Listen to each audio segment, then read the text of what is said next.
Guest lecture ಅಂದ್ರೆ ಅತಿಥಿ ಉಪನ್ಯಾಸಕರನ್ನ UGC qualified ಆಗಿರೋರನ್ನ ತಗೋಬೇಕು ಅಂತ ಹೇಳ್ಬಿಟ್ಟು ಸಾಕಷ್ಟು ಹೋರಾಟ ಮಾಡಿದ್ವಿ. ಮತ್ತೆ ಕಾನೂನು ರೀತಿಯಲ್ಲಿ ಹೋರಾಟ ಮಾಡಿದಾಗ ನಮಗೆ ಕೋರ್ಟ್ ಆದೇಶದ ಪ್ರಕಾರ ಅದು CJI ಬೆಂಚ್ ಅಲ್ಲಿ UGC ಕ್ವಾಲಿಫೈಡ್ ಆಗಿರೋರನ್ನೇ ಗೆಸ್ಟ್ ಲೆಕ್ಚರರ್ ತಗೋಬೇಕು ಅಂತ ಹೇಳ್ಬಿಟ್ಟು ಆದೇಶ ಬಂತು. ಅದ್ರ ಪ್ರಕಾರ ಇವಾಗ ಮೆರಿಟ್ ಲಿಸ್ಟ್ ಬಿಟ್ಟು ಒಂದು ಕೌನ್ಸಿಲಿಂಗ್ ಮಾಡ್ತಾ ಇದ್ದಾರೆ ಕಾಲೇಜು ಶಿಕ್ಷಣ ಇಲಾಖೆಯಿಂದ. ಇದು ಆದಷ್ಟು ಬೇಗ ಅವರಿಗೆ ಆರ್ಡರ್ ಕಾಪಿ ಕೊಟ್ಟು ಕಾಲೇಜ್ ಅಲೋಕೇಟ್ ಮಾಡಬೇಕು. ಮಾನ್ಯ ಸಚಿವರಾದಂತಹ ಅಂದ್ರೆ ಕಾನೂನು ಸಚಿವರಾದಂತಹ ಎಚ್ ಕೆ ಪಾಟೀಲ್ ಸರ್ಗೆ ನಾನು ಮನವಿ ಮಾಡ್ಕೊಳ್ಳೋದೇನಪ್ಪ ಅಂತಂದ್ರೆ, ಈ ಒಂದು UGC ಕ್ವಾಲಿಫೈಡ್ ಆಗಿರೋರನ್ನೇ ಗೆಸ್ಟ್ ಲೆಕ್ಚರರ್ ತಗೋಬೇಕು. ಯಾಕೆಂದ್ರೆ ಕ್ವಾಲಿಟಿ ಎಜುಕೇಶನ್ ತುಂಬಾ ಇಂಪಾರ್ಟೆಂಟು. ನಮ್ಮ ರಾಜ್ಯದಲ್ಲಿ ಒಂದು 430 ಫಸ್ಟ್ ರೇಟ್ ಕಾಲೇಜಸ್ ಇದೆ. ಸುಮಾರು 4 ರಿಂದ 5 ಲಕ್ಷ ಜನ ಮಕ್ಕಳು ಓದ್ತಾ ಇದ್ದಾರೆ. ಅವರಿಗೆ ಕ್ವಾಲಿಟಿ ಎಜುಕೇಶನ್ ಬೇಕು. ಈಗ ನಿಮ್ಮ MLA ಮಿನಿಸ್ಟರ್ಸ್ ಮಕ್ಕಳು ಯಾರು ಗೌರ್ಮೆಂಟ್ ಕಾಲೇಜ್ಗೆ ಸ್ಕೂಲ್ಗೆ ಕಳ್ಸಲ್ಲ. ಕಳ್ಸೋದಲ್ಲಿ ಬಡವ್ರನ್ನ ಕಳ್ಸೋದು, ಅಲ್ಲಿ ಕ್ವಾಲಿಟಿ ಎಜುಕೇಶನ್ ತುಂಬಾ ಇಂಪಾರ್ಟೆಂಟು.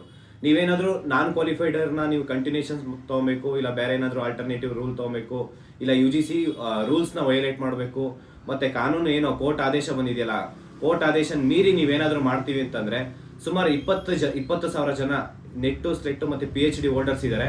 ಅಷ್ಟು ಜನ ಬಂದು ನಿಮ್ಮ ಮನೆ ಮುಂದೆ ಪ್ರತಿಭಟನೆ ಮಾಡ್ತೀವಿ.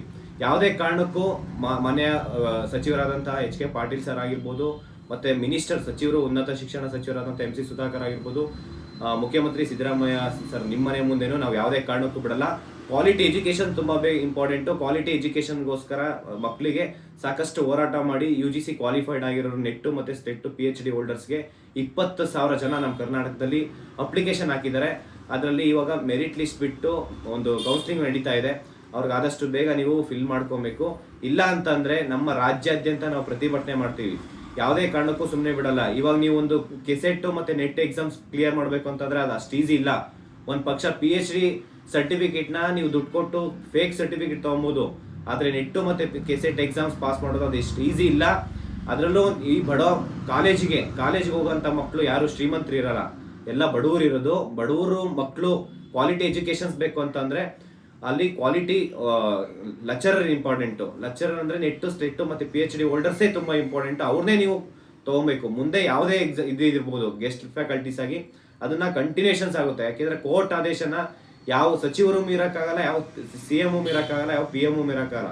ಕೋರ್ಟ್ ಆದೇಶ ಇಸ್ ಅಲ್ಟಿಮೇಟ್ ಫೈನಲ್. ಅದು ನೀವು ಸೆಷನ್ ಒಳಗಡೆ ನೀವು ಕಾನೂನು ಮಾಡ್ಕೊಂತೀವಿ, ಅದೆಲ್ಲ ನೆವರ್, ಇಟ್ಸ್ ಇಂಪಾಸಿಬಲ್. ಆ ಥರ ಏನಾದರೂ ಮಾಡ್ತೀವಿ ಅಂತಂದ್ರೆ ನೀವು ನಿಮ್ಮ ಮನೆ ಮುಂದೆ ಬಂದು ನಾವು ಪ್ರತಿಭಟನೆ ಮಾಡ್ತೀವಿ.